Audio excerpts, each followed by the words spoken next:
Doctor గారు నమస్తే అండి. నమస్తే. బాగున్నారా డాక్టర్ గారు? యా డాక్టర్ గారు రోజు క్యాన్సర్ పేషెంట్స్కి ట్రీట్మెంట్ ఇస్తూ ఉంటారు కదా. ఎక్కువగా క్యాన్సర్ ఈ అవయవానికి క్యాన్సర్ వచ్చింది, ఎక్కువ కేసులు వస్తున్నాయంటే ఎవరు వస్తున్నారు డాక్టర్ గారు? సో మనము ఇండియాలో చూసుకుంటే ఎస్పెషలీ మన ఆంధ్రప్రదేశ్ అండ్ తెలంగాణలో చూసుకుంటే మహిళల్లో మోస్ట్ కామన్ క్యాన్సర్ ఇస్ రొమ్ము క్యాన్సర్ అండి. అన్ని క్యాన్సర్లలో మోస్ట్ కామన్ ఇస్ రొమ్ము క్యాన్సర్. రొమ్ము క్యాన్సర్ తర్వాత గర్భాశయ ముఖద్వార క్యాన్సర్, దాన్ని మనం ఇంగ్లీష్లో సర్వైకల్ క్యాన్సర్ అని పిలుచుకుంటాం. ఇది లేడీస్లో మోస్ట్ టాప్ 2 క్యాన్సర్స్ అన్నమాట. అట్లాగే పురుషుల్లో తీసుకుంటే మౌత్ క్యాన్సర్స్, తర్వాత మనకి స్టమక్ క్యాన్సర్స్ కానీ ఇంటెస్టైన్ క్యాన్సర్ కానీ. సో ఈ మౌత్ క్యాన్సర్స్ పురుషుల్లో మోస్ట్ కామన్, అట్లాగే మహిళల్లో రొమ్ము క్యాన్సర్ ఫాలోడ్ బై గర్భాశయ ముఖద్వార క్యాన్సర్. ఇవి అప్రాక్సిమేట్గా 40 to 50% ఆఫ్ ఆల్ క్యాన్సర్స్. అంటే huge burden is because of these cancers అన్నమాట. ఒక కామన్ ఇంట్రెస్టింగ్ పాయింట్ ఏంటంటే మౌత్ క్యాన్సర్ని మనం కంప్లీట్గా ప్రివెంట్ చేయొచ్చు టొబాకో స్టాప్ చేస్తే. అట్లాగే గర్భాశయ ముఖద్వార క్యాన్సర్కి వ్యాక్సిన్ ఉంది, అది ప్రివెంట్ చేయొచ్చు. రొమ్ము క్యాన్సర్కి స్క్రీనింగ్ ఉంది. అన్ఫార్చునేట్ థింగ్ ఏంటంటే ప్రివెంట్ చేయగలిగేవి అట్లాగే ఎర్లీ స్టేజ్లో ఐడెంటిఫై చేయగలిగేవి అన్ఫార్చునేట్గా టాప్ ఉన్నాయన్నమాట ఇండియాలో. This is a paradox. మనం నెగ్లెక్ట్ చేస్తున్నాము. ఎస్. క్యాన్సర్ అంటే అదొక క్యాన్సర్ అంటే ఒక ట్యూమరు, క్యాన్సర్ అంటే ఒక గడ్డ, అంతేనా డాక్టర్ గారు చెప్తారు? సో క్యాన్సర్ అంటే ఏంటంటే మనకి అన్కంట్రోల్డ్ గ్రోత్ అండి. సపోజ్ కార్ యాక్సిలరేటర్ మనం జామ్ అయిపోయింది అనుకోండి, సో అది స్పీడ్గా వెళ్తానే ఉంటుంది. ఎప్పటి వరకు వెళ్తుంది? యాక్సిడెంట్ అయ్యి కార్ దానంతలో అదే స్టాప్ అయ్యేంత వరకు. క్యాన్సర్ కూడా ఏంటంటే ఒక్కసారి గ్రోత్ స్టిమ్యులేట్ అవుతే ఆ సెల్స్ అనేది మల్టిప్లై అవుతానే ఉంటాయి అన్నమాట. అల్టిమేట్లీ ఆ పర్సన్ చనిపోయేంత వరకు. అంటే అన్కంట్రోల్డ్ డివిజన్ ఆఫ్ సెల్స్ అనమాట. బాడీలో ఏ ప్రాంతంలో అయినా క్యాన్సర్ కణాలు స్టార్ట్ అయ్యే అవకాశం ఉందన్నమాట. సో అన్కంట్రోల్డ్గా మల్టిప్లై అవుతూ అది స్టాప్ సిగ్నల్ లేకుండా అది వెళ్తూ ఉంటుంది అనమాట. So that is what is cancer. అంటే ఒక కంట్రోల్ ఉండదు. సపోజ్ ఎవరైనా పుట్టాక ఒక హైట్ అచీవ్ అయిన తర్వాత ఆటోమేటికలీ గ్రోత్ స్టాప్ అయిపోతుంది అనమాట. సపోజ్ 6 feet 5 feet వచ్చిన తర్వాత గ్రోత్ ఆటోమేటికల్లీ స్టాప్ అవుతుంది. ఎందుకంటే బాడీలో స్టాప్ సిగ్నల్స్ అని ఉంటాయి అన్నమాట. ఈ హైట్ అచీవ్ కాగానే ఇంటర్నల్కి ఒక సిగ్నల్ వెళ్ళి హార్మోన్ స్టాప్ అయిపోయి ఆ పాయింట్లో స్టాప్ అవుతుంది. బట్ క్యాన్సర్ గ్రోత్కి ఏంటంటే స్టాప్ సిగ్నల్ అనేది లేదనమాట. ఓన్లీ ఆన్ సిగ్నల్ ఉంది. అల్టిమేట్గా పర్సన్ చనిపోయేంత వరకు అది మల్టిప్లై అవుతానే ఉందన్నమాట. This is what is cancer. There is no control అనమాట. సో యాక్సిలరేటర్ జామ్ అవుతే ఎట్లాగైతే కార్ వెళ్తుందో అట్లాగే స్టాప్ సిగ్నల్ లేకపోతే ఎట్లయితే కంటిన్యూస్గా వెళ్తుందో సిమిలర్లీ క్యాన్సర్ కణాలు కూడా అల్టిమేట్. అలాగే ట్యూమర్, బినైన్ ట్యూమర్ ఏంటంటే ఒక పర్టికులర్ స్టేజ్ వచ్చిన తర్వాత ఆగిపోతుంది. ఫర్ ఎగ్జాంపుల్ చాలా మంది కొవ్వు గ్రంథులను ఉంటాయండి, అవి ఒక లెవెల్ తర్వాత మళ్ళీ గ్రోత్ ఉండదు. So there is a stop signal to that. వాటిని బినైన్ ట్యూమర్స్ అంటారు. ఇవి క్యాన్సర్ కాదు. క్యాన్సర్ ఏంటంటే నాన్ స్టాప్గా గ్రో అవుతూ ఉంటాయి అన్నమాట. So there is no end point to cancer. ఇప్పుడు ఈ క్యాన్సర్ ట్యూమర్ అనేది బయటకు కనిపిస్తుందా? సో ఈ క్యాన్సర్ అనేది ఏ బాడీ పార్ట్కి వచ్చిందో దాని ప్రకారం మనం చూస్తాం. సపోజ్ మౌత్ క్యాన్సర్ ఉందనుకోండి, లిప్లో వచ్చింది అనుకోండి, అది బయటికి కనిపిస్తుంది. సపోజ్ ఫుడ్ పైప్ క్యాన్సర్ ఉందనుకోండి, బయటికి ఏం కనపడదు, కానీ లక్షణాలు ఏముంటాయి? ఫుడ్ తీసుకుంటే ఆ పైప్ బ్లాకేజ్ సిమ్టమ్స్ ఉంటాయి అన్నమాట. సో బాడీలో ఏ పార్టీకి క్యాన్సర్ వస్తుందో లక్షణాలు దానికి అనుగుణంగా ఉంటాయి అన్నమాట. కొందరికి స్కిన్ క్యాన్సర్ ఉంటుంది. సో పుట్టుమచ్చల్లో కొన్ని సందర్భాల్లో క్యాన్సర్గా స్కిన్ క్యాన్సర్ అంటారు. దాన్నే మెలనోమా అని మనం సైంటిఫిక్ పరిభాషలో పిలుచుకుంటాం అనమాట. ఇది సన్ ఎక్స్పోజర్ వల్ల, ఎస్పెషలీ ఆస్ట్రేలియా ఓజోన్ పొర పలచబడడం వల్ల ఈ క్యాన్సర్ ఎక్కువ ఉంటుంది. ఇది బాడీలో స్కిన్ ఇక్కడ ఉందనుకోండి, ఇక్కడ మనకు తెలుస్తుంది. సపోజ్ ఇంటర్నల్ అవయవాలో ఉందనుకోండి క్యాన్సర్, మనకి బయటికి ఏం కనిపించదు, కనిపించేవి లక్షణాలు. సపోజ్ ఊపిరితిత్తుల క్యాన్సర్ అనుకోండి, మనకి బయటికి చూడడానికి ఏమి ఉండదు, కానీ వాళ్ళకి ఆయాసం కానీ దగ్గు కానీ, దగ్గు 3 నుంచి 4 వారాల వరకు తగ్గకపోవడం కానీ ఇట్లాగా ఉంటుంది అనమాట. అట్లాగే అన్ని క్యాన్సర్లో చూస్తే కొన్ని కామన్ సిమ్టమ్స్ అని ఉంటాయండి. మనకు నార్మల్ ఏంటంటే క్యాన్సర్ కణాలకి ఆకలి ఎక్కువ అనమాట. సపోజ్ 100 గ్రాముల ఫుడ్ మనం తీసుకున్నాము అనుకోండి, 50 గ్రాములు క్యాన్సర్ కణాలు తినేస్తాయి అనమాట. దానివల్ల క్యాన్సర్ పేషెంట్స్ చాలా బరువు తగ్గిపోతూ ఉంటారు అనమాట. దీన్నే మనము ఏ కారణం లేకుండా బరువు తగ్గారనుకోండి, ఒక నార్మల్ హెల్తీ పర్సన్ లోపల క్యాన్సర్ ఉందా లేదా అనేది మనం చూసుకోవాలి. కొంతమంది హెవీ జిమ్మింగ్ చేస్తూ ఉంటారు, diet. So that is explainable weight loss. Unexplained weight loss అంటే 4 కిలోలు కానీ అంతకంటే ఎక్కువ వెయిట్ లాస్ అయ్యారు ఏ కారణం లేకుండా అయితే we have to check internal. అట్లాగే ఈ క్యాన్సర్ కణాలు ఏంటి అంటే చాలా ఇంటెలిజెంట్ అనమాట. ఒకవైపు తనకు ఆకలి ఎక్కువ ఉంటూ ఆహారాన్ని మొత్తం క్యాన్సర్ కణాలు తినేస్తూ అట్లాగే పర్సన్ యొక్క ఆకలిని తగ్గించేస్తుంది. అందువల్ల క్యాన్సర్ కణాల్లో అపిటైట్ ఉండదు, బరువు తగ్గిపోతున్నా కానీ ఏమి తినాలనిపించదు అనమాట. So unexplained weight loss of appetite, ఇవి అన్ని క్యాన్సర్స్ యొక్క కామన్ సిమ్టమ్స్ అన్నమాట. స్పెసిఫిక్ సిమ్టమ్స్ ఏ విధంగా ఉంటాయంటే ఏ పర్టికులర్ పార్ట్కి వచ్చిందనుకో ఆ విధంగా, రొమ్ములో వచ్చిందనుకో రొమ్ములో గడ్డలు కానీ, డిశ్చార్జ్ ఉండడం కానీ, బ్లడ్ రావడం కానీ ఇట్లా ఉంటుంది. అట్లాగే యూరిన్ బ్లాడర్ క్యాన్సర్లో యూరిన్లో మనకి బ్లడ్ రావడం కానీ, అట్లాగే పెద్ద పేగు క్యాన్సర్లో మనకి కాన్స్టిపేషన్ కానీ, మోషన్స్లో బ్లాకేజ్ రావడం ఇట్లా. So common symptoms, specific symptoms అనమాట. క్యాన్సర్ బాడీలో ఏ పార్ట్ కన్నా వచ్చే అవకాశం ఉందండి. సో హెయిర్ నుంచి మనకి టో వరకు స్కిన్కి రావచ్చు, బోన్కి రావచ్చు అట్లా. సో అందరిలో ఏంటంటే కామన్ మిస్అండర్స్టాండింగ్ క్యాన్సర్ అంటే ఈ స్పెసిఫిక్ సిమ్టమ్స్ ఉంటాయని. అట్లా లేదు. క్యాన్సర్ యొక్క లక్షణాలు చాలా సాధారణ కండిషన్స్తో సిమిలర్గా ఉంటాయి.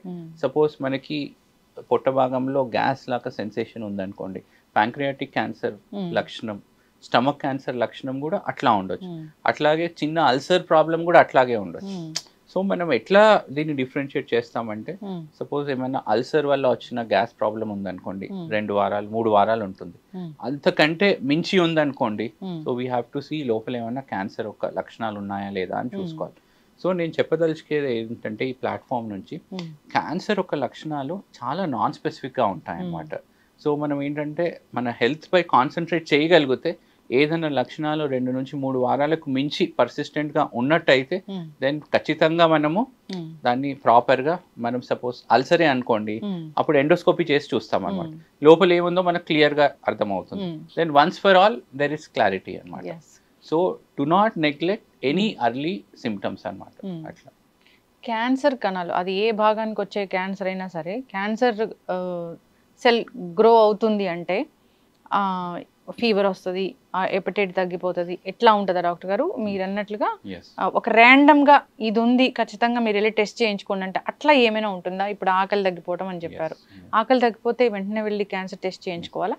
అంటే 3 వారాలు 4 వారాలు ఒక నెల చూసుకున్నామంటే 1 మంత్ మించి పర్సిస్టెంట్గా ఆకలి తగ్గిపోతున్నా కానీ, అట్లాగే బరువు తగ్గిపోతున్నా కానీ, విపరీతమైన ఫీవర్స్ రావడం, ఎస్పెషల్లీ మనకి లింఫోమా కానీ రక్త క్యాన్సర్లో ఇట్లా ఉంటుంది అనమాట.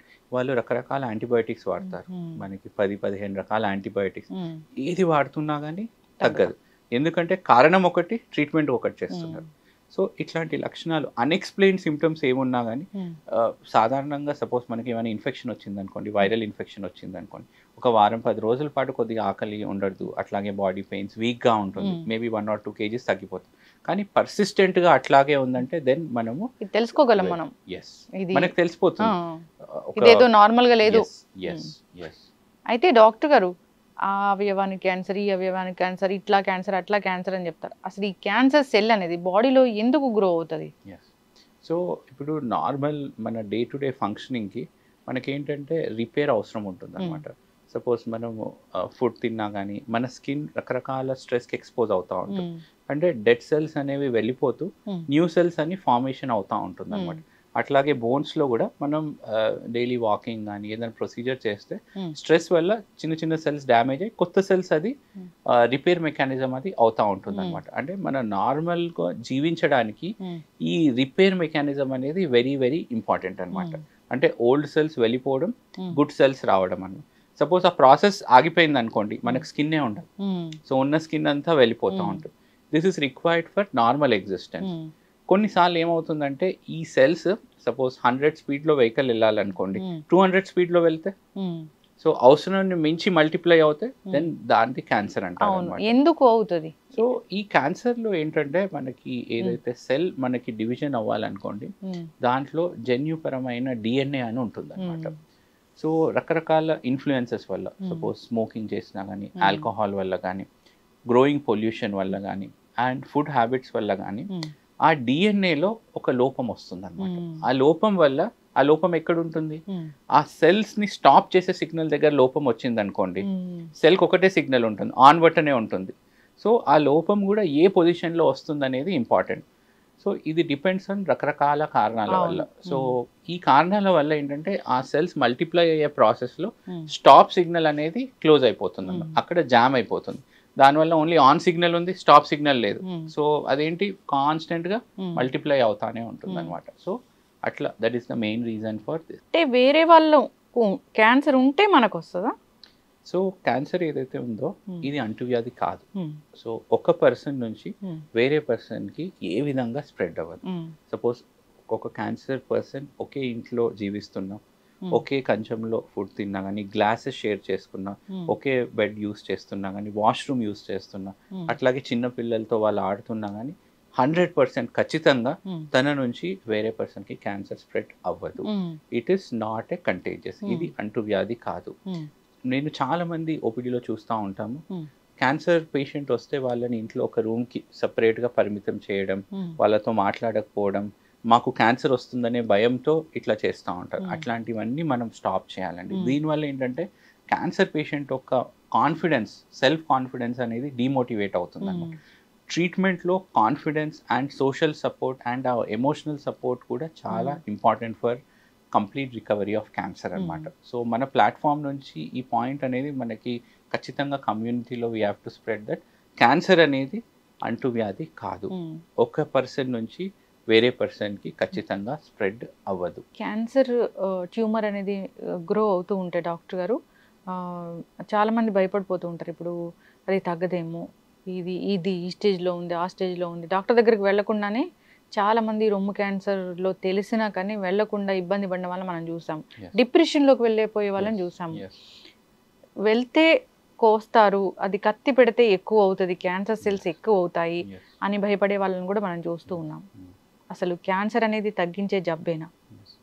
సో అన్ఫార్చునేట్గా ఏంటంటే అండి, with evolving social media and lot of so called influencers, false information అనేది ప్రాపగేట్ అవుతా ఉందన్నమాట.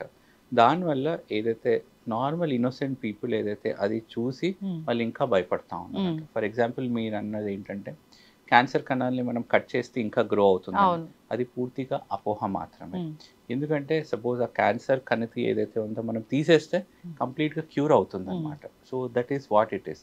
చాలా మంది ఏంటంటే డాక్టర్ దగ్గరికి వెళ్తే 10 పరీక్షలు రాస్తారు, నొప్పి అవుతుందేమో, రకరకాల కీమో కానీ, రేడియేషన్ కానీ, కరెంట్ షాట్ ఇస్తారేమో అనేది రకరకాల భయపడతాం. క్యాన్సర్ కన్నా ట్రీట్మెంట్ అంటే భయపడుతుంది. సో ఒక 20 నుంచి 25 సంవత్సరాల క్రితం ఏంటంటే ఈ క్యాన్సర్ ట్రీట్మెంట్ అనేది చాలా కష్టంగా ఉండింది అనమాట. ఇప్పుడు లేటెస్ట్ అడ్వాన్సెస్ మనకి అందుబాటులో వచ్చేసరికి ఈ క్యాన్సర్ ట్రీట్మెంట్ అనేది చాలా స్మూత్గా విత్ మినిమల్ సైడ్ ఎఫెక్ట్స్తో మనం చేయగలుగుతున్నాం. ఫర్ ఎగ్జాంపుల్ ఏంటంటే చాలా మంది వాడుక భాషలో రేడియేషన్ ట్రీట్మెంట్ అంటే కరెంట్ షాట్ అని అనుకుంటారు. అరే కరెంట్ షాట్ తీసుకున్నాను, అట్లా ఏమీ ఉండదండి. This is 100% no current shock treatment. Radiation అంటే చాలా మంది సిటీ స్కాన్, పెట్ స్కాన్కి వెళ్తూ ఉంటారు. సో నార్మల్గా మెషిన్లో వెళ్ళి బయటకు వస్తూ ఉంటారు. ఆ సిటీ స్కాన్ అయినప్పుడు మనకి ఎటువంటి ఫీలింగ్ కానీ పెయిన్ కానీ ఏముండదు. అక్కడ ఉన్న టెక్నీషియన్ సిటీ స్కాన్ అయిపోయింది మేడం మీరు బయటికి రండి అని చెప్తారు అనమాట. బాడీలో ఎటువంటి పర్సెప్షన్ ఉంటుంది. రేడియేషన్ కూడా అట్లాగే కిరణాల ద్వారా బాడీలో రేడియేషన్ పంపించి ఎక్కడైతే క్యాన్సర్ కణాలు ఉన్నాయో వాటిని మెల్ట్ చేస్తాం. చిన్నప్పుడు అందరం భూతద్దం గేమ్ ఆడేవాళ్ళం, గుర్తుందా? సో ఆ భూతద్దంతో ఏంటి, సూర్యకిరణాలన్నీ ఒక పాయింట్ లో ఫోకస్ చేస్తే సిమిలర్లీ రేడియేషన్ లో కూడా ఆ ఎనర్జీ అంతా క్యాన్సర్ ఎక్కడైతే ఉందో ఆ స్పాట్ కి మనం మళ్ళిస్తాం అనమాట. ఆ వేడితో క్యాన్సర్ కణాలు అనేది పూర్తిగా మెల్ట్ అయిపోయి కంట్రోల్ అవుతుంది. ఇంత బాగా చెప్పారు డాక్టర్ గారు, చాలా చక్కగా చెప్పారు ట్రీట్మెంట్ గురించి. ఇక్కడ మళ్ళీ భయపడే విషయాలు చాలా డిస్కస్ చేస్తూ ఉంటారు. అంటే బయట కూర్చున్న పేషెంట్సే చెప్తుంటారు. నేను చాలా ఇంటర్వ్యూస్కి వెళ్ళినప్పుడు రేడియేషన్ ఇస్తారంట, ఆ రేడియేషన్ అనేది ఆ క్యాన్సర్ ఉన్న దాని మీద కాకుండా ఆ పక్క ఏదైనా ఒక హెల్దీ పార్ట్ మీద పడితే కూడా అక్కడ కూడా క్యాన్సర్ మళ్ళీ వచ్చే అవకాశం ఉంటుంది అని అలా డిస్కస్ చేస్తూ ఉంటారు. ఇది పూర్తిగా అపోహ అండి. సో ఒక 20 సంవత్సరాలు బ్యాక్ ఉన్న టెక్నాలజీలో మనం ఏదైతే రేడియేషన్ ఏదైతే ఉందో, సపోజ్ 100% ఆఫ్ రేడియేషన్ ఇవ్వదలుచుకుంటే 50% మాత్రమే క్యాన్సర్ కణాల వైపు వెళ్ళేది, మిగతా 50% పక్కన ఉన్న హెల్దీ టిష్యూకి వెళ్ళేది. ఈ టిష్యూకి వెళ్ళడం వల్ల సైడ్ ఎఫెక్ట్స్ వచ్చాయి. నేను చెప్పాను కదా, ఈ కిరణాలు బాడీలో వేడిని పెంచుతాయని. బాడీలో ఎప్పుడైతే హీట్ పెరుగుతుందో అండి చాలా మందికి మౌత్ అల్సర్స్ రావడం అట్లాంటి సైడ్ ఎఫెక్ట్స్ వస్తాయన్నమాట. కానీ దానివల్ల క్యాన్సర్ రాదు. ఇప్పుడు ప్రస్తుతం అందుబాటులో ఉన్న రేడియేషన్ టెక్నాలజీలో 100% డోసేజ్ని 99% డోసేజ్ క్యాన్సర్ కణాల వైపు మనం మళ్ళించగలుగుతున్నాం. 1% డోస్ పక్కనున్న నార్మల్ ఏరియాకి షిఫ్ట్ అవ్వగలుగుతుంది. సో మోర్ టార్గెటెడ్, మోర్ ప్రిసిషన్తో మనం ఫైర్ చేయగలుగుతాం. ఇప్పుడు స్నైపర్ గన్ ఉంటుంది కదండి, స్నైపర్ గన్తో మనం కాలుస్తే టార్గెట్కి రీచ్ అవుతుంది. అట్లాగే ఈ కిరణాలు విత్ అడ్వాన్స్ రేడియేషన్ టెక్నాలజీస్ మనకి ఎక్కడైతే బాడీ పార్ట్లో వెళ్ళాలో అక్కడి వరకే వెళ్ళి నార్మల్ బాడీ పార్ట్స్కి వెళ్ళకుండా మనం చేయగలిగే టెక్నాలజీ మనకు హైదరాబాద్లో అందుబాటులో ఉందన్నమాట. చక్కగా చెప్పారు డాక్టర్ గారు. ఇప్పుడు స్టేజెస్ గురించి మాట్లాడుకుంటూ ఉంటారు. ఫస్ట్ స్టేజ్, లాస్ట్ స్టేజ్ వచ్చింది తగ్గించలేమంటున్నారు అని, అది ఎట్లా మనం చెప్తాం డాక్టర్ గారు? సో మనకి ఏంటంటే ఇది తెలుసుకోవాలంటే కాన్సెప్ట్ ఆఫ్ క్యాన్సర్ సెల్స్ ఎట్లా ఉంటుంది అనేది మనకి అర్థమవుతే స్టేజ్ అనేది చాలా సులువుగా అర్థమవుతుంది. క్యాన్సర్ కణాలు ఏంటంటే ఒక పార్ట్లో మనము స్టార్ట్ అయిన తర్వాత ఫస్ట్ ఏం చేస్తుందంటే పక్కనున్న రక్తనాళాల్లో క్యాన్సర్ కణాలు వెళ్ళి చేరిపోతాయి అన్నమాట. వన్స్ బ్లడ్లో క్యాన్సర్ కణాలు వెళ్ళిన తర్వాత బ్లడ్ అనేది బాడీలో ప్రతి పార్ట్కి డిస్ట్రిబ్యూట్ అవుతూ ఉంటుంది అనమాట. సో అట్లా క్యాన్సర్ కణాలు రక్తంలో కలిసిన తర్వాత బ్లడ్లో అలా అలా సర్క్యులేట్ అవుతూ తనకి ఎక్కడ అవకాశం దొరికినప్పుడల్లా ఆ బాడీ పార్ట్లో వెళ్ళి చేరిపోతుంది అనమాట. తర్వాత అక్కడ కూడా మళ్ళీ గ్రోత్ అనేది ఆరంభిస్తుంది. సో ఈ ప్రయాణంని మనం సైంటిఫిక్గా మెటాస్టాసిస్ అంటాం అనమాట. ఒక పార్ట్ నుంచి స్టార్ట్ అయిన క్యాన్సర్ కణాలు రక్తంలో కలిసి వేరే బాడీ పార్ట్కి వెళితే దాన్ని మెటాస్టాసిస్ అంటారు. మీకు ఒక ఎగ్జాంపుల్ ఇస్తాను.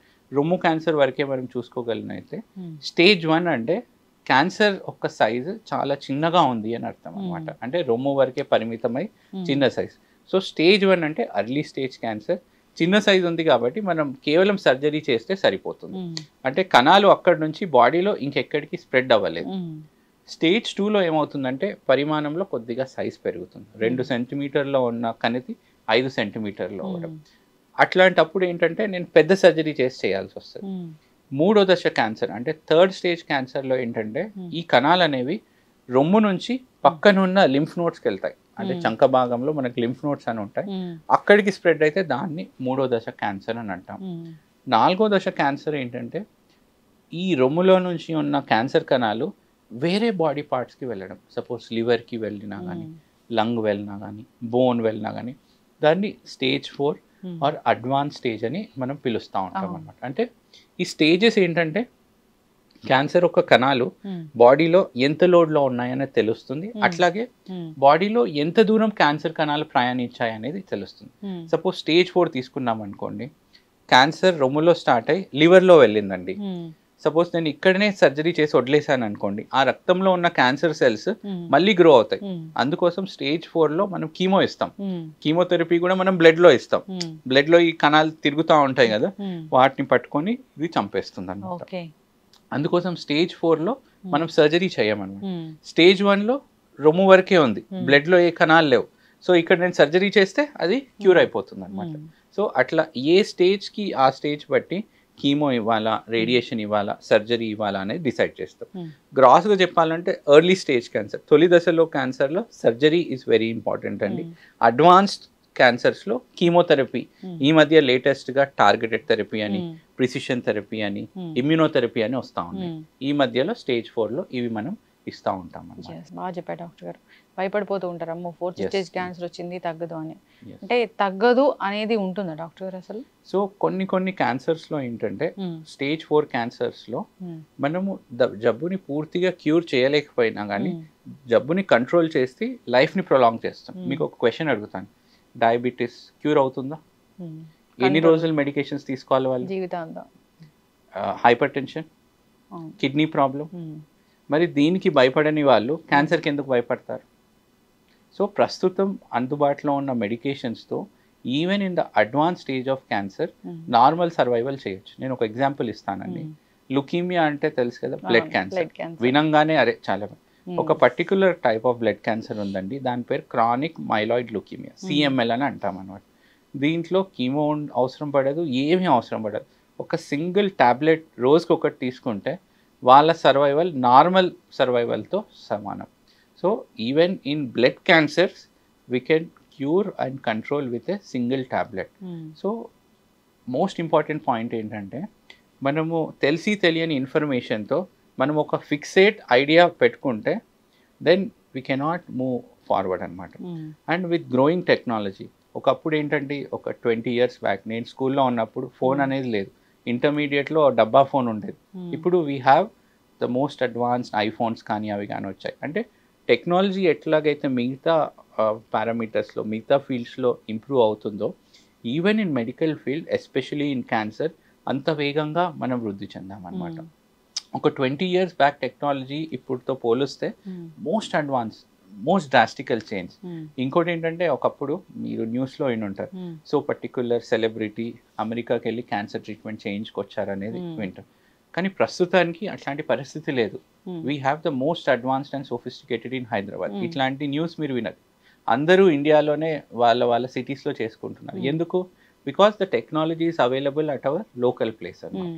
ఇప్పుడు ఆల్టర్నేటివ్ థెరపీస్, ఆల్టర్నేటివ్ మెడిసిన్స్ క్యాన్సర్ని తగ్గిస్తాయి అంటే నమ్మలే వద్దా డాక్టర్ గారు? సో ఆల్టర్నేటివ్ థెరపీస్ ఆర్ మా therapies what ever is treatment మనం ఎట్లా ఇస్తామంటే it is dependent on the evidence అండి. అంటే సైంటిఫిక్ ఎవిడెన్స్. అంటే ఆల్రెడీ లక్షల్లో పేషెంట్స్లో పరిశోధనలు చేసి అది ప్రూవ్ అయిన తర్వాత దెన్ మనకి రియల్ లైఫ్లో మనం ఇస్తాం. దీన్నే మనం ఎవిడెన్స్ బేస్డ్ మెడిసిన్ అంటాం అనమాట. సో ఈ క్లినికల్ ట్రయల్ ఏంటంటే మనకి ఈ మెడికేషన్ అనేది పనిచేస్తుందా లేదా, సైడ్ ఎఫెక్ట్స్ ఎన్ని ఉంటాయనేది ముందే మనకు తెలుస్తుంది. సో సపోజ్ ఒక క్యాన్సర్ మెడికేషన్ 70% పనిచేస్తుందంటే నేను పేషెంట్కి చెప్తాను, అమ్మ ఈ మెడికేషన్ ఆల్రెడీ 1,00,000 మందిలో ఆల్రెడీ యూజ్ చేసి ఉన్నారు, 70% క్యూర్ అవుతుందని చెప్తాను. వేరే doctor or some alternative medication దగ్గర వెళ్తారు, తను అంటారు 100% క్యూర్ చేస్తానంటారు.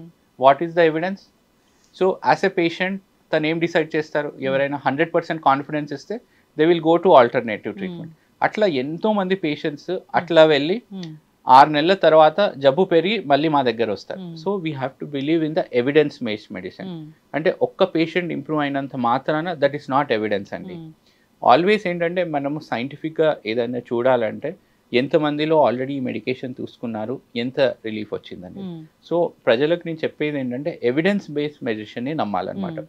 క్యాన్సర్ పేషెంట్స్ ఏంటంటే వాళ్ళు డెస్పరేట్గా ఉంటారండి. క్యాన్సర్ డయాగ్నోసిస్ వచ్చిందనే భయం, ఆ ఎమోషనల్ స్ట్రెస్, వాళ్ళ వర్క్ లైఫ్ ఎఫెక్ట్ అవుతుంది, వాళ్ళ ఫ్యామిలీ లైఫ్, వాళ్ళ పిల్లలు, ఈఎంఐస్ అవి ఉంటాయి. So it's like entire break down of their meant. ఆ డెస్పరేట్ సమయంలో ఎవరైనా కొంచెం ఆశ చూపించినా కానీ వాళ్ళు ఆటోమేటిక్గా అక్కడ అట్రాక్ట్ అవుతూ ఉంటారు. వాళ్ళలో ఏం తప్పు లేదు. సో ఆల్వేస్ ఏంటంటే మనకి ఏదైతే మోస్ట్ యూస్ఫుల్ థింగ్ అనేది కొద్దిగా కఠినంగా టేస్ట్ ఉంటుంది. సో మన ఏదైనా టానిక్ బాగా పనిచేస్తుందంటే టేస్ట్ అంత బాగుండదు అనమాట. అంటే మన ఏదైతే వాస్తవాలు, నిజాలు కొద్దిగా కఠినంగానే ఉంటాయి. సో ఆల్వేస్ ఏంటంటే వీ టెల్ ద రియాలిటీ. అమ్మ 70% కేసెస్లో క్యూర్ అయ్యే అవకాశం ఉంటుంది, 30%లో మందు పని చేయకపోవచ్చు, but this is the best option we have. So ఇట్లాంటి పేషెంట్స్ ఒక ఎమోషనల్ సినారియోస్ని చాలా మంది అన్క్వాలిఫైడ్ పీపుల్ కానీ సోషల్ మీడియా ఇన్ఫ్లుయెన్సర్స్ కానీ మేము డైట్తోనే కంప్లీట్గా క్లియర్ చేస్తామనేది వాళ్ళని ఎక్స్ప్లాయిట్ చేస్తూ ఉన్నారనమాట. క్యాన్సర్లో ఏంటంటే చాలా కొద్ది సమయం వరకే మనం ట్రీట్మెంట్ ఇవ్వగలమండి. ఆ విండో ఆఫ్ ఆపర్చునిటీ వెళ్ళింది అనుకోండి మనం క్యూర్ చేయడం కష్టం అనమాట. అట్లా ఎంతో మంది పేషెంట్స్ ఇట్లా ఆ ఆపర్చునిటీ ఆఫ్ టైంలో మిస్ అయ్యి రకరకాల ట్రీట్మెంట్స్ తీసుకొని అల్టిమేట్ గా మళ్ళీ మా దగ్గరకు వచ్చిన ఎన్నో సందర్భాలు ఉన్నాయి. ఓన్లీ డైట్ క్యాన్సర్ ని తగ్గిస్తుంది అనేది చాలా చోట్ల విన్నాం డాక్టర్. అది పూర్తిగా అపోహ మాత్రమే. ఎందుకు చెప్తున్నానంటే లాజికల్ గా చెప్తాను. సపోజ్ డైట్ క్యాన్సర్ ని కంట్రోల్ చేస్తూ ఉందంటే ఇన్ని క్యాన్సర్ కేసెస్ ఎందుకు వస్తాయి, ఇన్ని క్యాన్సర్ మరణాలు ఎందుకు వస్తాయి, ఇన్ని క్యాన్సర్ హాస్పిటల్స్ ఎందుకు వస్తాయి? మన దగ్గరే కాదు, ఇప్పుడు మీరు అమెరికాలో చూసుకున్నా కానీ, జర్మనీలో చూసుకున్నా కానీ, ఏ యూరోపియన్ దేశంలో చూసుకున్నా కానీ, so this is not at all possible. డైట్తో ఏంటంటే మనం డైట్ ప్లస్ మెడికేషన్స్ ఇస్తే ఎఫెక్ట్ అనేది కొద్దిగా మనకి ఎక్కువగా ఉంటుంది. Diet alone is not the treatment for cancer, once for all. It might add to the treatment so that cure options అనేది పెరుగుతాయే తప్ప కేవలం డైట్ తీసుకుంటే మాత్రం. అక్కడ సైంటిఫికల్ గా భలే చెప్తా డాక్టర్ గారు. డైట్ లో అంటే గ్లూకోజ్ ఉన్న ఫుడ్స్ తీసుకుంటే క్యాన్సర్ కణాలకి చాలా షుగర్ అంటే ఇష్టము, తీపి అంటే ఇష్టము, అందువల్ల మేము ఆ డైట్ ఇవ్వము, ఇట్లాంటి మిల్లెట్స్ ఇలాంటి సూపర్ డైట్ మా దగ్గర ఉందని చెప్తూ ఉంటారు. అంటే క్యాన్సర్ సెల్కి ఇష్టమైంది ఇష్టం లేనిది అలా ఉంటుందా డాక్టర్ గారు? నిజంగానే మిల్లెట్స్ తీసుకుంటే ఈ క్యాన్సర్లో ఏదైనా మిరాకిల్స్ జరిగే అవకాశం ఉంటుందా? సో ఆల్వేస్ ఏంటంటే ఎంత ప్రపోర్షన్ ఆఫ్ బెనిఫిట్ వచ్చేది అనేది మనం ఆలోచించాలన్నమాట. క్యాన్సర్ కణాలు బాడీలో ఎక్కడి నుంచి స్టార్ట్ అయ్యాయండి? మన ఓన్ బాడీ నుంచి స్టార్ట్ అయ్యాయి. అంటే మనకి ఏదైతే ఫుడ్ అవసరం పడుతుందో క్యాన్సర్ కణాలకు కూడా అదే ఫుడ్ అవసరం పడుతుంది అనమాట. So I will give you an example. Cancer వచ్చిన పేషెంట్స్లో మల్టీవైటమిన్స్ ఎక్కువ తీసుకుంటే ఈ వైటమిన్స్ క్యాన్సర్ సెల్స్ తీసుకొని అవుట్గ్రో అవుతాయి, ఇంకా ఎక్కువ అవుతాయి. అందుకోసం ఎటువంటి సప్లిమెంట్స్ ఇవ్వద్దు. అండ్ షుగర్ ఫుడ్ వల్ల క్యాన్సర్ పెరిగిపోవడం అనేది అపోహ మాత్రమే. ఓకే, షుగర్ కంట్రోల్ ఉంటే మన క్యాన్సర్ మెడికేషన్స్ ట్రీట్మెంట్ అనేది ఎఫెక్టివ్గా ఉంటుంది. అంత మాత్రాన షుగర్ స్టాప్ చేస్తే క్యాన్సర్ స్టాప్ అవుతుంది అనేది కంప్లీట్గా అపోహ మాత్రం. మీకు ఒక ఎగ్జాంపుల్ ఇస్తాను. మన ఫేమస్ క్రికెటర్ అండ్ కామెంటేటర్ ఉన్నారు నవజోత్ సింగ్ సిద్ధు. వాళ్ళ వైఫ్కి మల్టిపుల్ మైలోమా అనే అడ్వాన్స్డ్ క్యాన్సర్ వచ్చింది. తను వరల్డ్లో ఉన్న బెస్ట్ ఆఫ్ ద ట్రీట్మెంట్ తీసుకున్నారు. తను కంప్లీట్గా రికవర్ అయిపోయారు, క్యూర్ అయిపోయారు. వచ్చిన తర్వాత తను ఒక ప్రెస్ కాన్ఫరెన్స్లో ఏం చేశారంటే, నేను డైట్ తీసుకోవడం వల్ల, తనకి స్పెసిఫిక్ డైట్ ఇవ్వడం వల్ల క్యాన్సర్ క్యూర్ అయిందని మీడియాలో ఇచ్చారు.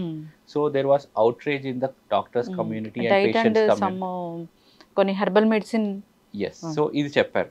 తర్వాత వారం తర్వాత తను వచ్చి మళ్ళీ ఎక్స్ప్లెనేషన్ ఇవ్వాల్సి వచ్చింది. ఎందుకు అంటే తన మెసేజ్తో all cancer patients were worried ఆ డైట్ కోసం. తర్వాత తను ఏం చెప్పారంటే, నేను చెప్పింది తప్పండి, నేను తీసుకున్న బెస్ట్ ఆఫ్ ట్రీట్మెంట్తో పాటు డైట్ చేశాను, దానివల్ల ఇంప్రూవ్ అయింది, కేవలం ఈ ఫ్యాక్టర్ వల్ల ఇంప్రూవ్ అయ్యేది అనేది అపోహ మాత్రమే అని తను మళ్ళీ క్లారిఫికేషన్ ఇచ్చారనమాట. So diet alone is not a cure for any type of cancer అండి. ఈ అపోహలను ఎటువంటి ఫాల్స్ ఇన్ఫర్మేషన్ ఎవరు నమ్మొద్దు. Believe in evidence based medicine. Me doctor గారి దగ్గర వెళ్ళి మనకి ఏదైతే ఎవిడెన్స్ ఉంటుందో అనేది మనం పబ్లికేషన్ చేస్తామన్నమాట. సో ఆ పబ్లికేషన్ని మనం చదవాలన్నమాట. ఎంత రెస్పాన్స్ ఉంది, సైడ్ ఎఫెక్ట్స్ ఏమున్నాయి, దాని తర్వాత మనము మెడికేషన్స్ అనేవి తీసుకోవాల్సి వస్తుంది అనమాట. అయితే డాక్టర్ గారు, ఇప్పుడు మనము సినిమా థియేటర్కి వెళ్ళగానే ప్లే చేస్తూ ఉంటారు ఓరల్ క్యాన్సర్ గురించి, నోటి క్యాన్సర్ వచ్చింది అని. అంత పెద్ద పెద్దగా అయ్యేదాకా క్యాన్సర్ అనేది మనం గుర్తించలేమా ఏంటి? సో ప్రాబ్లం ఏమవుతుందంటే, మనకి ఉన్న వర్క్ స్ట్రెస్ వల్ల ఇతరత్ర కారణాల రీత్యా ఒక జర్నీ ఆఫ్ క్యాన్సర్ పేషెంట్, నేను ఒక 3 weeks బ్యాక్ ఒక పేషెంట్ చూశానండి. తనకి మౌత్లో చాలా చిన్న అల్సర్ లాగా స్టార్ట్ అయిందండి. సో మెల్లగా స్టార్ట్ అయ్యి 1 monthలో అల్సర్ కొద్దిగా పెరిగింది అనమాట. సో 1 month పెరిగిన తర్వాత అప్పుడు తనకు ఒక ఆలోచన వచ్చింది, అరే ఇదేదో. తను నెక్స్ట్ ఏం చేశారు, ఐడియల్గా అయితే ఏం చేయాలి, డాక్టర్ గారి దగ్గర చేయాలి. మన మాస్టర్ ఏం చేశారు, మెడికల్ షాప్ దగ్గర వెళ్ళారు. మెడికల్ షాప్ దగ్గర వెళ్ళి తను ఒక మల్టీవైటమిన్ ఇచ్చారు, సమ్ ఆయింట్మెంట్ ఇచ్చారు. అట్లా 1 month చేశారు. ఆ 1 month తర్వాత ఏం చేశాడు, ఫ్రెండ్ దగ్గర వెళ్ళాడు. ఫ్రెండ్ దగ్గర వెళ్ళి తను చెప్పిన అడ్వైస్ సమ్ ఓరల్లో ఇంట్లోనే ఏమో నూరి అది పెట్టుకున్నాడు. ఇంకో మంత్ మిస్ అయింది, అయినా కానీ పెరుగుతూ ఉంది. దెన్ నా దగ్గర వచ్చారనమాట. నేను ఒకటే అడిగాను, 4 months నుంచి వస్తే what did you do? Then తని ఇన్ఫర్మేషన్ చెప్పారు. మన దగ్గర ఏంటంటే ఏదన్నా ప్రాబ్లం చిన్నగా ఉన్నప్పుడు they do not come to us. First సొంత వైద్యం, తర్వాత మెడికల్ షాప్ వైద్యం, తర్వాత సూడో ఇంటలెక్చువల్ వైద్యం, తర్వాత వీళ్ళందరినీ దాటుకొని then they have to come. So దీంట్లో పుణ్యకాలం పూర్తిగా పోతుంది. So this is the most important problem మన తెలుగు రాష్ట్రాల్లో అండి. డైరెక్ట్గా డాక్టర్ గారి దగ్గర వెళ్ళారు. అన్నెసెసరీ థింగ్స్ వల్ల ప్రాబ్లం వచ్చిన ఎన్నో రోజుల తర్వాత దే కమ్ టు హాస్పిటల్ అనమాట. అందుకోసమే చిన్నగా స్టార్ట్ అయింది. మీరు అడిగారు ఇంత పెద్ద వరకు ఏం చేస్తున్నారంటే ఇవన్నీ చేస్తూ ఉంటారు అనమాట. రకరకాల వాళ్ళని కలుస్తూ ఉంటారు. Medical shops are the best doctors for our patients అండి. మీకు తెలుసో తెలియదో, వాళ్ళు ప్రిస్క్రిప్షన్ రాసిస్తూ ఉంటారు. అయ్యో, అసలు డాక్టర్ దగ్గరికి వెళ్తే మాకు యాంటీబయాటిక్స్ రాయరు, కానీ అక్కడైతే తొందరగా యాంటీబయాటిక్స్ ఇస్తారు, మా జ్వరం తొందరగా తగ్గిపోతుంది. సో మీలాంటి డాక్టర్ దగ్గరికి వస్తే ఒక జ్వరం కోసం ప్రోబయోటిక్ ఇస్తారు, లేదంటే నార్మల్గా డోలో ఇస్తారు. దాన్ని మీరు చూస్తారు అసలు ఎలా అంటే మన బాడీలో ఏంటంటే ఓన్ ఇమ్యూనిటీ మనం డెవలప్ చేసుకోవాలండి. ప్రతి ఇన్ఫెక్షన్కి మనం యాంటీబయాటిక్ వాడామనుకోండి, our immune system is weaker. We have to develop our own immune system. మన రోగనిరోధక శక్తిని మనము స్ట్రాంగ్గా చేయాలన్నమాట. సో దట్ ఎటువంటి ఇన్ఫెక్షన్ వచ్చినా కానీ మనము చేయొచ్చు. ఇది ఇమ్యూనిటీ మనం డిస్కస్ చేస్తున్నాం కాబట్టి జనరలీ మన రోగనిరోధక శక్తి ఏమైనా ఇన్ఫెక్షన్స్ వస్తే వాటిని ఫైట్ చేస్తుంది. మనం ఇంటెలిజెంట్గా ఇది ఏం చేసామంటే ఆ ఇమ్యూన్ సిస్టమ్, ఆ రోగనిరోధక శక్తికి వెళ్ళి క్యాన్సర్ని ఫైట్ చేసే విధంగా మందులు మనం తయారు చేసుకున్నాం అనమాట. దాన్నే ఇమ్యూనోథెరపీ అంటాం అనమాట. సో నార్మల్గా ఇప్పుడు పోలీస్ ఉన్నారనుకోండి ఫీల్డ్లో, ఆ పోలీస్కి సిఐడి కానీ ఇన్ఫార్మెంట్స్ కానీ ఫోన్ చేసి అరే దొంగ అక్కడ ఉన్నారనేది ఇన్ఫర్మేషన్ ఇస్తారు. అట్లాగే ఈ ఇమ్యూనోథెరపీ అనే మెడికేషన్ మనం ఇస్తే ఏమవుతుందంటే మన రోగనిరోధక శక్తికి అరే వెళ్ళి మీరు క్యాన్సర్ని వెళ్ళి ఫైట్ చేసి కంట్రోల్ చేయండి అనేది, అంటే మన ఓన్ ఇమ్యూనిటీని మనం క్యాన్సర్ వైపు మళ్ళించి దాన్ని కంప్లీట్గా కంట్రోల్ చేసే విధంగా మనం చేస్తూ ఉన్నాం. This is the most advanced form of treatment అండి. దీన్నే మనం ఇమ్యూనోథెరపీ అని పిలుస్తూ ఉంటాం అనమాట. దీంట్లో చాలా మంది even in advance stage of cancers very good responses అవి వస్తూ ఉన్నాయి. చాలా వీడియోస్ వైరల్ అవుతుంటాయి డాక్టర్ గారు. కొన్ని వార్తలు రష్యాలో క్యాన్సర్కి మందు కనిపెట్టారు, జర్మనీలో క్యాన్సర్కి మందు కనిపెట్టారు, ఈ ఒక్క డోస్ వేసుకోండి క్యాన్సర్ రాదని.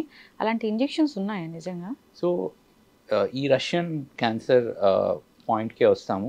ఒక 4 to 5 months back Russian official media ఒక సింగిల్ స్టేట్మెంట్ న్యూస్ రిలీజ్ చేసిందండి. ఒక క్యాన్సర్ వ్యాక్సిన్ ఉంది, దీంట్లో రిజల్ట్స్ బాగా ఉన్నాయి అనేది, this is what they have result. ఈ న్యూస్ని రకరకాల వాళ్ళకు అనుగుణంగా చేశారనమాట. సో అఫీషియల్గా అది ఏ క్యాన్సర్లో పనిచేస్తుంది, ఏ స్టేజ్లో పనిచేస్తుంది, ఎన్ని డోసెస్ ఇవ్వాలి, ఎంత రెస్పాన్స్ రేట్ అనేది ఈ ఇన్ఫర్మేషన్ మనకు తెలియదు. ఇంకో థాట్ ప్రాసెస్ ఏంటంటే రష్యా యుక్రెయిన్ వార్ జరుగుతున్న ప్రాసెస్లో ఒక డైవర్షన్ టాక్టిక్ వల్ల కూడా ఈ న్యూస్ అనేది రిలీజ్ చేశారనేది కూడా అడుగుతాం. ఎస్, ఆ వ్యాక్సిన్ కానీ మనకి విత్ కరెక్ట్ ఇన్ఫర్మేషన్ వచ్చినట్లయితే then we can tell our patients. So single solution for everything ఉండదండి, లైఫ్లో కూడా అంతే. ఎవ్రీ ప్రాబ్లమ్కి డిఫరెంట్ సొల్యూషన్స్ మనం చూసుకోవాలి. అన్నిటికీ ఒకే స్విచ్ బటన్ లాగా ఉండదు, అంటే అన్ని క్యాన్సర్స్కి ఒకే ట్రీట్మెంట్ ఉండదు. ఎస్, కొన్ని క్యాన్సర్లో ఈ పర్టికులర్ ట్రీట్మెంట్ బాగా పనిచేస్తుంది. ఎస్పెషలీ ఆ vaccine kind of treatment skin cancer మెలనోమాలో చాలా బాగా పనిచేస్తుంది. ఆల్రెడీ మనకి అందుబాటులో ఉంది, అది ఆల్రెడీ మనం యూస్ చేస్తున్నాం. బట్ అన్ని క్యాన్సర్కి ఇది పనిచేస్తుందా అంటే ఆ పరిశోధనల రిజల్ట్స్ ఏ విధంగా ఉన్నాయని చూసిన తర్వాత మనం చెప్పగలం. So far official information is not there. Only information ఏంటంటే పని చేస్తుందనే న్యూస్ వచ్చింది, అదే నిజమైతే it's very happy for our cancer patients అండి. But we have to wait for true information, దాని తర్వాతే మనము చర్చించుకోవాలి. కొన్ని మిత్స్ అండ్ ఫ్యాక్ట్స్ గురించి మాట్లాడుకుందాం డాక్టర్ గారు. మొబైల్ వల్ల క్యాన్సర్ వస్తుంది. So mobile phone usage and cancer is a research topic అండి. అంటే కొన్ని పరిశోధనల్లో especially head and neck cancer పెరుగుతుందనేది వచ్చిందనమాట. మిగతా క్యాన్సర్ వైపు ఇంకా ఏమీ తెలియదు అనమాట. సో ఇంకా ఫర్దర్ రీసెర్చ్లో will get an information. The news is only partially correct, not fully correct. Hair dyes వాడితే క్యాన్సర్ వస్తుంది. కొన్ని particular kind of hair dyes, lead kind of hair డైస్లో there is a risk of cancer. Yes, that is true. Okay, gutka paan తింటే oral cancer వస్తుంది 100%. There is no doubt in it. Alcohol తీసుకుంటే 100% colon cancer వస్తుంది. 10 రకాల cancers వస్తాయి alcohol వల్ల. Alcohol ఏదైతే ప్రాంతంలో ప్రయాణిస్తుందో mouth cancer, throat cancer, food pipe cancer, stomach cancer, pancreas cancer, intestine cancer. ఇప్పుడు ఏదైతే రోడ్ ఉంటుంది కదండి, ఒక చెత్త బండి వెళ్ళింది అనుకోండి, చెత్త ఎక్కడెక్కడ పడిపోతుంది, ఆ రోడ్ అంతా వీ కెన్ ట్రేస్. అట్లాగే ఆల్కహాల్ ఎట్లాగైతే ప్రయాణం చేస్తుందో ఆ ప్రతి పార్ట్ లో క్యాన్సర్ వస్తుంది. సిమిలర్ విత్ ద స్మోక్ ఎక్కడెక్కడ వెళ్తుంది, ఆ అన్ని భాగాలకి క్యాన్సర్. 14 రకాల క్యాన్సర్స్ స్మోకింగ్ వల్ల వస్తుంది అనమాట. సో నేను చెప్పేది ఏంటంటే smoking, alcohol, proper exercise and food మనం కంట్రోల్ చేయగలిగితే సగం క్యాన్సర్ హాస్పిటల్స్ క్లోజ్ అయిపోతాయండి. పాప్కార్న్ తో there is no risk of cancer. Plastic water బాటిల్లో నీళ్ళు తాగితే ఎస్పెషలీ ఏంటంటే వెన్ ఎవర్ ప్లాస్టిక్ బాటిల్స్ లో మనం హాట్ వాటర్ స్టోర్ చేసి ఇట్లా మల్టిపుల్ టైమ్స్ యూజ్ చేయడం వల్ల లోపలున్న లేయర్ లో మైక్రో ప్లాస్టిక్స్ అనేవి అవి లీక్ అవుతా ఉన్నాయి అన్నమాట. ఆ మైక్రో ప్లాస్టిక్స్ ఒక 5 నుంచి 10 సంవత్సరాల పాటు కంటిన్యూస్ గా మనం తీసుకుంటే ఒక పాయింట్ ఆఫ్ టైంలో ఈ డిఎన్ఏ చేంజ్ వచ్చి క్యాన్సర్ గా మారే అవకాశం ఉందన్నమాట. So there is a risk of this one. Even microwave లో కూడా రిపీటెడ్ రీహీటింగ్ ఆఫ్ ఫుడ్ వల్ల కూడా ఈ ప్రాబ్లం అనేది ఉంటుంది. ప్లాస్టిక్ కంటైనర్స్, ప్లాస్టిక్ కవర్స్ లో కర్రీస్ ప్యాక్ చేసి తీసుకెళ్లడం, టీ తీసుకెళ్లడం, అలాంటి వాటి వల్ల. ఎస్, సో ఎస్పెషల్లీ ఈ థిన్ ప్లాస్టిక్స్ లో నాట్ గుడ్ క్వాలిటీలో ఈ లీచ్ అయ్యే అవకాశం ఎక్కువ ఉంటుంది అన్నమాట. ప్రాపర్ క్వాలిటీ ప్లాస్టిక్ లో ఇఫ్ సింగిల్ టైం యూస్లో ఏమవుతుందంటే ఆ లీకేజ్ అనేది ఉండదు. మన వాళ్ళు ఏం చేస్తారంటే ఒకే కవర్ వచ్చింది అనుకోండి 10-15 సార్లు వాడుతూ ఉంటారు. సో వేరే వేరే purpose. So single time use వల్ల దెర్ ఇస్ నో ప్రాబ్లం అండి. Multiple time use of same plastic వల్ల దాని ఒక డ్యూరబిలిటీ తగ్గిపోతుంది అనమాట. సో దాని ఉన్న మైక్రో ప్లాస్టిక్స్ రిలీజ్ అయిపోయి then they have a risk in future. బయట ఫుడ్ తింటే క్యాన్సర్ వస్తుంది. బయట food is a very common term అనమాట. సో ఏ ఫుడ్ తింటున్నారు అనేది మనం రీహీటెడ్ ఆయిల్స్, బాగా నల్లబడిన ఆయిల్స్ లో ఫ్రై చేసినవి తింటే కార్సినోజెన్స్ అనేవి వస్తాయి అని. ఏమవుతుందంటే దీంట్లో మనకి రిపీటెడ్గా బాయిల్ చేస్తే ఏమవుతుందంటే అన్సాచురేటెడ్ ట్రాన్స్ ఫ్యాటీ యాసిడ్స్ అనేవి ఫామ్ అవుతాయి అన్నమాట. ఇవి బాడీలో ఉన్న క్యాన్సర్ నార్మల్ కణాలకు వెళ్ళి దాని ఒక డివిజన్ని పెంచుతూ ఉంటుంది అనమాట. ఇది అల్టిమేట్గా క్యాన్సర్లో it is a proven fact అండి. రీహీటెడ్ ఆయిల్స్ వల్ల క్యాన్సర్ వస్తుంది, that is a proven fact. దానికంటే మోర్ ఇంపార్టెంట్ ఏంటంటే వాళ్ళలో హార్ట్ సంబంధించిన ప్రాబ్లం ఇంకెక్కువగా వస్తుంది అనమాట. క్యాన్సర్ వచ్చే ముందు హార్ట్ వల్లనే వాళ్ళకి ఇంకా ప్రాబ్లం అది వస్తుంది. ఇప్పుడు కౌ మిల్క్, బఫెల్లో మిల్క్ ఏదైతే స్టెరాయిడ్స్ ఇంజెక్షన్స్ ఇస్తారో ఎక్కువ మిల్క్ ప్రొడక్షన్ కోసం, అలాంటి మిల్క్ తీసుకున్నా క్యాన్సర్ వస్తుంది. సో ఏదైతే ఆర్టిఫిషియల్ ప్రొడక్షన్ ఆఫ్ ఈ మిల్క్ ప్రొడక్షన్కి యూజ్ చేసే దానివల్ల కార్డియాక్ సంబంధిత ప్రాబ్లమ్స్ వస్తాయి తప్ప క్యాన్సర్ది వస్తుంది అనేది ప్రస్తుతానికి we don't have rule. But pesticide usage in agriculture దాంట్లో there is an increase risk of cancer అండి. ఎస్. అయితే డాక్టర్ గారు, జెనెటికల్గా క్యాన్సర్ వస్తుంది, హెరిడిటీ. సో సపోజ్ 100 కేసెస్ మనం చూసుకున్నట్లయితే 15% క్యాన్సర్స్ ఈ జన్యుపరమైన కారణాల వల్ల హెరిడిటరీ అంటే వంశపారంపర్యంగా వచ్చే అవకాశం ఉంది. కానీ 85% of cancers are not due to hereditary factors అనమాట. అంటే ఈ నెంబర్స్ అనేది మనము క్లియర్గా డిఫరెన్షియేట్ చేసుకో. కేవలం 15% క్యాన్సర్స్ మాత్రమే జన్యుపరమైన కారణాల వల్ల వంశపారంపర్యంగా వచ్చే అవకాశం ఉంటుంది. 100% వస్తుందని కాదు, అది కేవలం 15% మాత్రమే. తల్లి సఫిషియెంట్గా బిడ్డకి అనుకున్న టైం వరకు పాలు ఇవ్వకపోతే కూడా క్యాన్సర్ వస్తుంది. సో ఈ తల్లి బిడ్డకి సఫిషియంట్ డ్యూరేషన్ పాలు ఇవ్వకపోతే తల్లిలో రొమ్ము క్యాన్సర్ వచ్చే రిస్క్ పెరుగుతుంది. అంటే పాలు ఇవ్వనంత మాత్రాన తనని క్యాన్సర్ వస్తుందని కాదు. నార్మల్ తల్లి ఎవరైతే తల్లిపాలు ఇచ్చిందో వాళ్ళతో పోలిస్తే తనకి రొమ్ము క్యాన్సర్ వచ్చే రిస్క్ ఎక్కువగా ఉంటుంది అనమాట. సో ఇప్పుడు ఇది ఎట్లా చెప్తా డాక్టర్ గారు, ఇప్పుడు హెచ్పివి వ్యాక్సిన్ వేసుకుంటే గర్భాశయ ముఖ ద్వారా క్యాన్సర్ రాదు, ఇంకా ఏ క్యాన్సర్స్ రావు దాంతో పాటు? సో ఈ హెచ్పివి వ్యాక్సిన్ అంటే ఏంటంటే హ్యూమన్ ప్యాపిలోమా వైరస్ అన్నమాట. సో ఈ వైరస్ వల్ల మనకి 4-5 రకాల క్యాన్సర్ రాకుండా ఉంటుంది. ఒకటి గర్భాశయ ముఖ ద్వారా క్యాన్సర్, ఇంకోటి పినైల్ క్యాన్సర్, ఇంకోటి మల ద్వారా క్యాన్సర్, యానల్ క్యాన్సర్ అనేది, ఇంకోటి వల్వార్ క్యాన్సర్. ఇట్లా 4-5 రకాల క్యాన్సర్స్ రాకుండా ఉంటాయి.